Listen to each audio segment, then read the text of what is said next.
What's up guys? Today we're checking out something a little bit different. It is a lens. I know you're thinking, that doesn't seem that different. And to be fair, you're 100% right, but this is a Laowa lens, and I've been wanting to check out these lenses for so long. And I know that sounds a little bit salesy or whatever, but it's true. And the reason for that is these lenses are super different to other stuff that you'll use. They're really quite unique, to be honest. And they make all kinds of really interesting lenses. So I was super excited when they got in touch. They sent through this lens. There's a bunch of links in the description to check out a bunch of different Laowa lenses because they do some really interesting stuff. And what I mean by that is, you know, I use a lot of lenses. I see a lot of 50mm, a lot of 85, 24, 14, whatever it is. And they're all, you know, they are different. Image quality is different, the build is different, the weight, all that kind of stuff. But, you know, a 50mm is still a 50mm. f1.4, super exciting. f1.2, ooh, that's super exciting, but I know what to expect. These lenses, I do not always know what to expect. And I was looking through the range. There are some really, I mean, if I'm being honest, kind of weird lenses, but in the best possible way. And this is one that has actually been really fun to use. So let's get into it. Let's talk about what exactly I'm talking about here. So this is the Laowa 25mm f2.8 ultra macro lens. So it's a 2.5 times to 5 times magnification. I think that justifies the ultra part of ultra macro. That is close. The working distance is incredibly close as well. And I've been taking photos of all kinds of things because at that kind of distance and that kind of magnification, you can have a lot of fun experimenting with different things to take photographs of. So for example, let's just throw some up on the screen right now. This is a mini cheddar. This is the front part of my computer, which yes, I appreciate needs dusting. It doesn't look like it to the naked eye, but clearly it does. This is part of a small lens. I'll pop a photo of the actual lens up on the screen so you can see what I took a photo of and the macro side of it over on the other side of the screen so you can see exactly what we're talking about here. This is my wedding ring, which to the naked eye, you know, I know all gold rings that get scratched up and gold is soft and all that kind of stuff. This is incredible. This is the inside of my wedding ring. It's absolutely amazing, to be honest, to take these photos. I've had such a good time using this lens. Now, image quality wise, I actually think it's really decent. I've been using it with a Sony a7 III, so with an adapter. I think it's worked really well. The colors, the sharpness, all that kind of stuff has been absolutely no issue at all.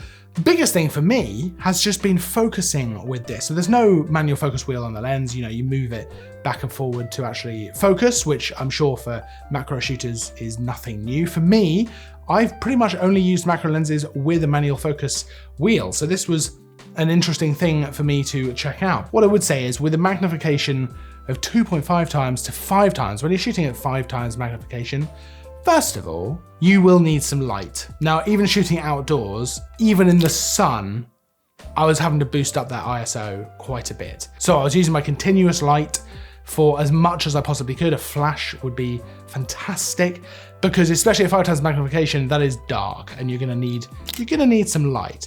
Now that did make handheld shooting difficult. I did do it actually, and I'm quite happy with the results, to be honest, but it's not super easy, I don't think. And for me, with the handheld side of things, especially like I say, 5 times magnification, I was struggling a little bit just purely because that is a lot. There's a lot of shake to deal with.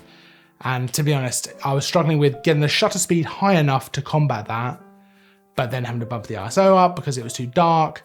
But a light really does help. A flash, something like that is really gonna help with that. The lens itself, it's an interesting shape. And this is partly what I'm talking about with these lenses. This is different. I mean, when I unpacked this out of it was just in bubble wrap and I unpacked it. This is such an interesting looking lens compared to, you know, how we imagine lenses. It's kind of long and thin. I like it. It allows you to get in places really easily.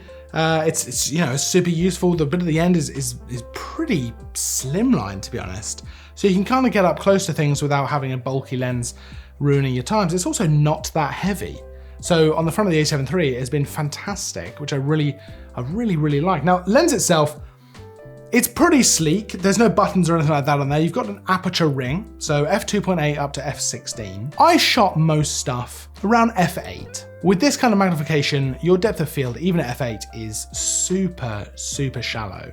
So realistically, you're probably going to want to do some focus stacking. I think that's realistically going to be the way you want to go with something like this. I didn't really shoot anything faster than f5.6 because even f4 and certainly f2.8, I mean, great for light, but the focus is so shallow, the depth of field, when you go down to something like f2.8. So f5.6 was about as fast as I would go. f8, I was shooting at a lot. Obviously it does go all the way to f16, but then you're talking about diffraction and starting to lose sharpness in the image. So I didn't shoot f16 really that often. Sometimes I did just for the depth of field, but you are introducing diffraction then. So f8 I think is the sweet spot, and you're not probably want to go faster than that because you just start losing that depth of field and it gets really intense. Otherwise, you've got the magnification, or the zoom ring, I guess is what it really is. But I haven't been thinking about this as a zoom lens at all. I've only been thinking about the magnification. And handily, on the lens itself, you've actually got the magnifications there. So as you turn the ring, you can see you're looking at 2.5 times, up to 3 times, 3.5, 4, you get it, 4.5, and then 5 times. I think that's super handy. So I've not been thinking about this zooming at all.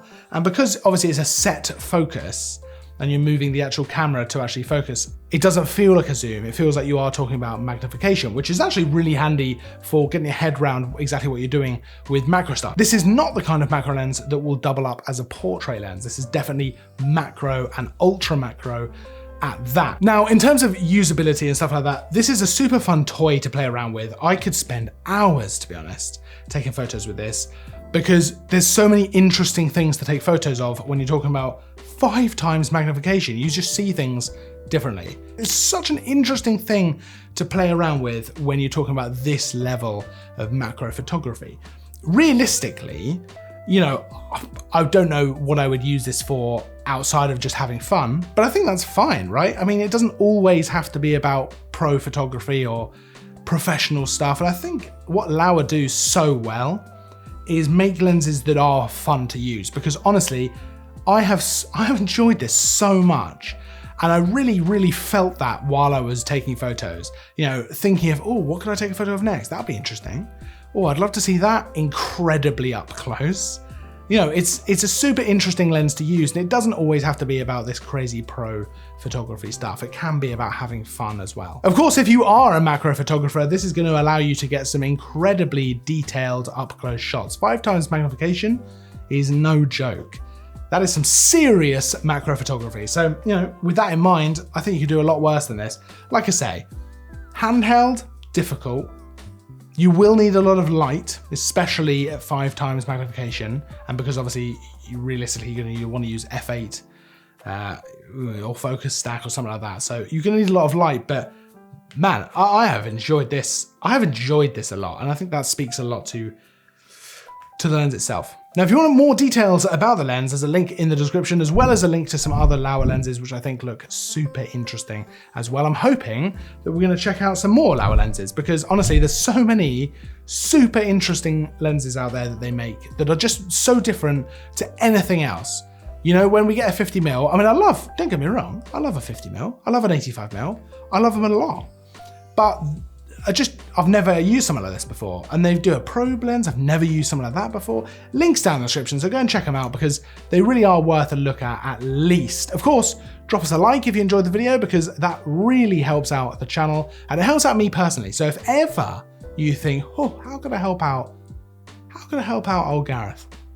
That's the way. Subscribe as well, because new content all the time, tutorials, reviews, all the fun stuff. I'll see you in the next video. And as always, thanks for watching.